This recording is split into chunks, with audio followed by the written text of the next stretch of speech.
So earlier this week I reviewed the campaign for Modern Warfare, but now it's time to check out the multiplayer. In my campaign review I said that the game may have the best gunplay in the entire Call of Duty series, and that carries over really well to the multiplayer, but unfortunately there are quite a few other issues that keep it from reaching a top tier status overall, at least for now. Since this review is covering multiplayer only, and I already covered audio and visuals in my campaign review, I'm not going to use my normal format. So instead, I'm going to break things up into three categories: guns, game modes, and maps. So, like I've said several times now, the gunplay is phenomenal. The animations are very detailed and everything you do is so impactful. The guns all feel great and killing enemies is more satisfying than ever. They just fly back when you hit them and it feels like you're actually doing some serious damage. Unlike in previous CODs where it sometimes felt like you're kind of just tapping them until they died. But as with all multiplayer games at launch, not all guns are created equal. And when it comes to Modern Warfare, there is one thing that is insanely broken. You know what I'm talking about. It's the 725 shotgun. Okay, this thing is just ridiculous. It feels amazing to use, don't get me wrong. It's super satisfying to kill someone with it, but the damage range is absurd. You can basically just run around and snipe people with this thing, and just look at this. Watch this clip of me at nearly full health dying to this thing. And it also has a very fast 2-shot fire rate, so if you miss the first shot, you'll likely just kill him on the second. It's so good that literally every single one of my classes has it as secondary, and pretty much everyone else in the game uses it too because you would be a moron not to. It's just that good. As a result of this, the game can feel really campy at times with lots of people just sitting in buildings with claymores and shotguns.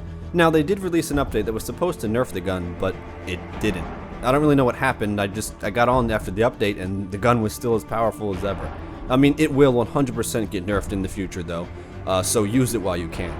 I've also seen some people complaining about how broken the M4 is, and honestly, I just really disagree.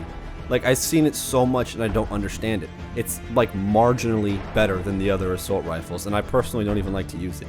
I think maybe since you get it pretty early on, people are just seeing everyone using it, and they keep dying from it or something. I don't know. I think it's just a little bit better than the other rifles. I don't think it's OP at all.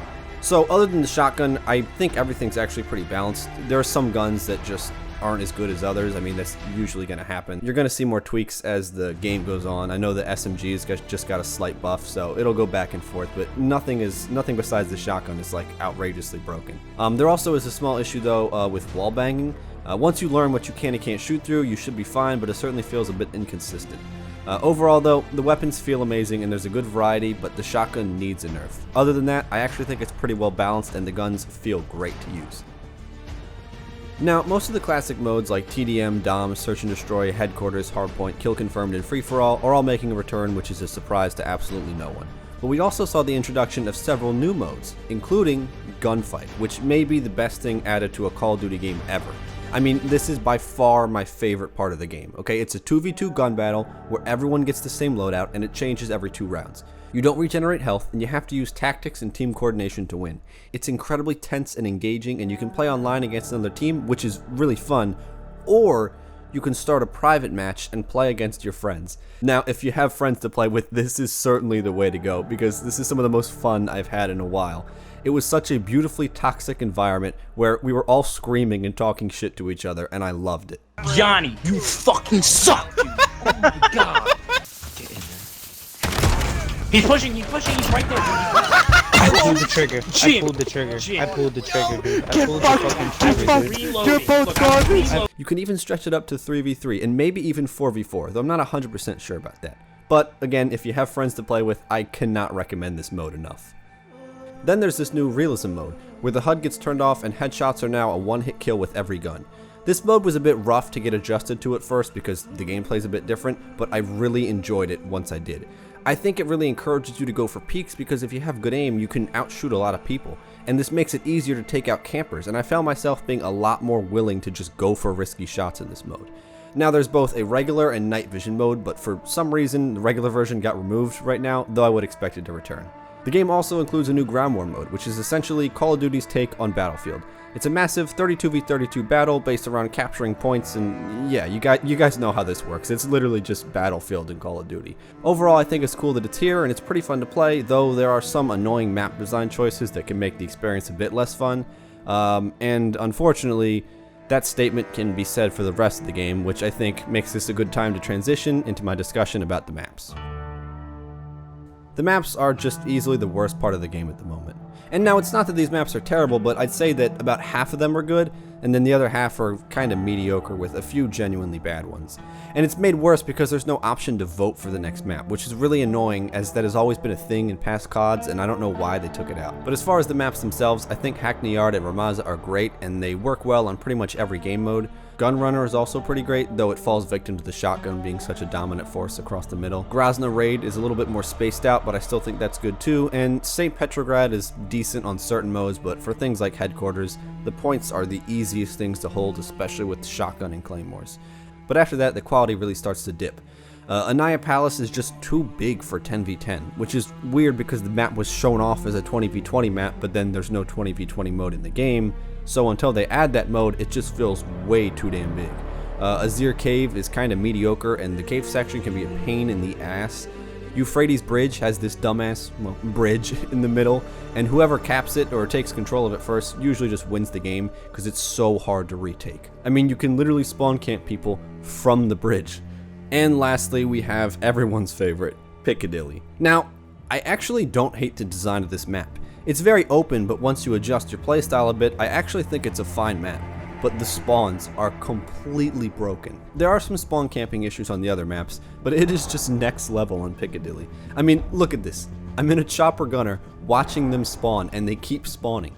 For whatever reason, it rarely ever flips the spawns on this map, so if one team pushes the other back, it's just game over. No matter how many times I died in the spawn, it kept putting me back in the same spot over and over. Now, like I said, I actually think the map is solid as a map, but the spawns are unacceptably bad and need to be fixed.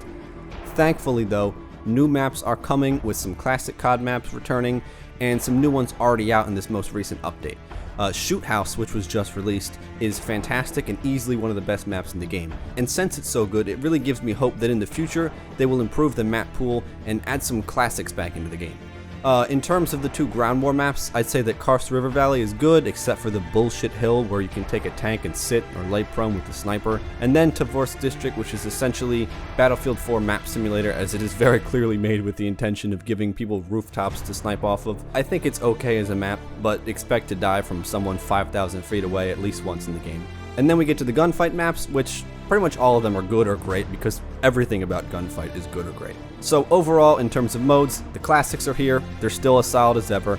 I think Ground War is a fun addition, though nothing too special. Realism is a great and worthy addition, and Gunfight is easily one of the best Call of Duty modes ever.